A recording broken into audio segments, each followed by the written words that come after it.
Se você é um novo usuário de Mac, pode ter notado que seu teclado é um pouco diferente do de um PC. No lugar da tecla Alt, há a tecla Command, que apresenta um símbolo semelhante a uma folha de trevo. Essa tecla existe desde antes do surgimento do Mac. Ela tem um significado histórico para a marca. Tudo começou com o Apple IIe, que deveria substituir o extremamente bem-sucedido Apple II.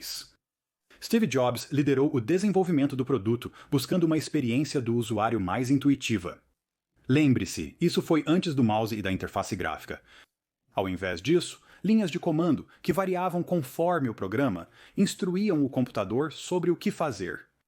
Para simplificar as coisas, Jobs queria padronizar o máximo possível de comandos, deixando a equipe criar duas novas teclas de comando para o Apple IIe.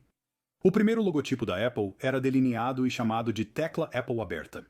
Ela era usada para atalhos universais como copiar e colar, que eram Apple C e Apple V, comandos que ainda usamos hoje. A segunda era um logotipo sólido, chamado de tecla Apple fechada. Era usada para alterar rapidamente configurações do sistema ou modos de exibição. As teclas aprimoraram a experiência do usuário do Apple III, mas o produto teve falhas graves de hardware, como superaquecimento e um preço de $4.300 americanos, tornando-o inacessível para a maioria dos consumidores. Apesar do fracasso do Apple IIe, suas teclas de comando não foram, já que a tecla Apple fechada foi levada para o próximo projeto de Steve Jobs, o Lisa. Embora ele não tivesse controle sobre a implementação da tecla, pois acabou sendo removido do projeto. Jobs então passou para o Macintosh, onde notou algo no sistema operacional que não gostou. Ao visualizar comandos no menu suspenso, a equipe incluiu o atalho correspondente, como Apple C para copiar. Isso significava que o logo da Apple se repetia em quase todas as linhas do menu. Disse: há muitas maçãs na tela. É ridículo. Estamos usando o logo da Apple em vão. Temos que parar de fazer isso. Então, para evitar que o logo da empresa perca seu charme icônico, a designer gráfica Susan Kare recebeu a tarefa de criar um novo ícone para a tecla de comando. Ela preferia símbolos que se assemelhavam a objetos reais, reconhecíveis pelos usuários. Então, Kare começou experimentando com vários objetos que tinham conotações de comando, como uma insígnia de polícia, um apito e até mesmo os 10 mandamentos. Mas nenhum deles parecia se encaixar. Em busca de inspiração, ela folheou um dicionário de símbolos, deparando-se com um rotulado como recurso.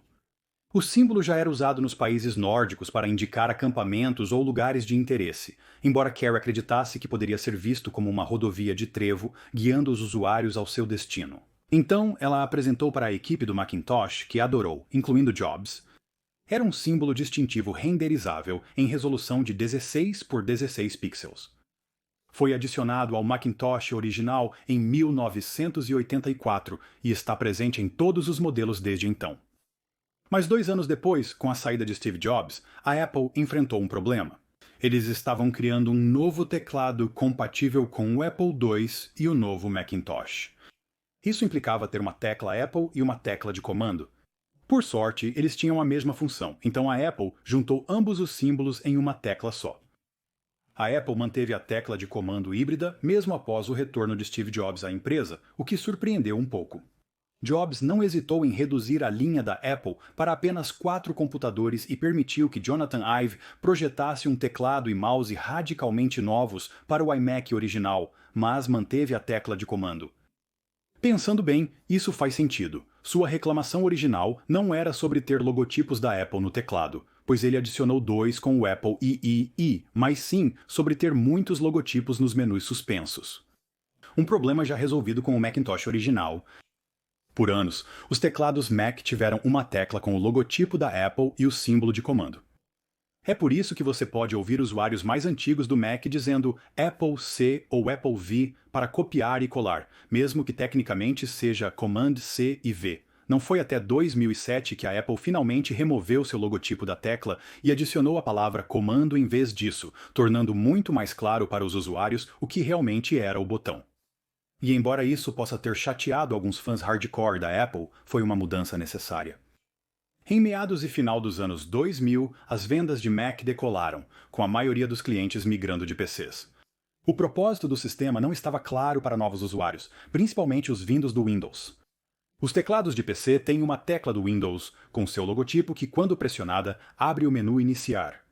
Se você está acostumado com esse comportamento, pode esperar que a tecla Apple em um Mac abra um menu similar. Talvez aquele com um logotipo da Apple literalmente chamado de menu Apple, mas ele não faz isso. Também era um pouco estranho que outras teclas modificadoras como Shift, Control e Option tivessem seus nomes escritos, enquanto a tecla Command não. Então, remover o logotipo da Apple da tecla Command e substituí-lo pela palavra Command ajudou a esclarecer a confusão, resultando no design que conhecemos hoje. Mas por que ter essa tecla afinal? iPhones e iPads não precisam dela, então por que os Macs precisam? Bem, isso se resume a como interagimos e usamos cada dispositivo. A magia do iPhone e do iPad foi que suas interfaces touchscreen eliminaram a necessidade de teclas modificadoras. Para copiar e colar texto, você apenas o destacava com o dedo e tocava no comando. Caracteres especiais eram encontrados apenas segurando uma letra. No Mac usava-se a tecla Option. Não era necessário se preocupar em fechar um aplicativo com Command Q, bastava sair dele ao terminar de usá-lo. Hoje, a Apple implementou muitos desses recursos no macOS, possibilitando evitar o uso de teclas modificadoras para a maioria das tarefas. Mas há um enorme benefício em usá-los. Velocidade. Ao criar um teclado para iPad, a Apple incluiu deliberadamente as teclas Control, Option e Command. Embora seja possível tocar na tela para copiar e colar texto, usar atalhos de teclas modificadoras é muito mais rápido. Especialmente se você pode digitar sem olhar para o teclado. Basta lembrar quando a Apple trocou a tecla escape do MacBook Pro pela Touch Bar. Parecia uma boa ideia, mas os usuários reclamaram que o botão de software tornava impossível saber se um toque foi registrado, resultando em toques errados ou duplicados. Os usuários também não podiam descansar o dedo nele, reduzindo o conforto ao usá-lo. Portanto, a Apple teve que reintroduzir a tecla escape física, provando que remover a tecla de comando seria disruptivo para muitos fluxos de trabalho dos usuários, ainda que tecnicamente desnecessário. Recentemente, Susan Kare compartilhou histórias sobre o símbolo de comando, expressando o desejo de que ele tivesse um significado mais profundo, além de uma forma abstrata. Bem, o desejo dela foi concedido. Um homem enviou um e-mail para ela dizendo que na Escandinávia o símbolo era para se parecer com um castelo com torres, o que acabou sendo uma imagem muito apropriada para uma tecla de comando. Aqui é o Greg do Apple Explained. Valeu por assistir até o fim, te vejo no próximo vídeo.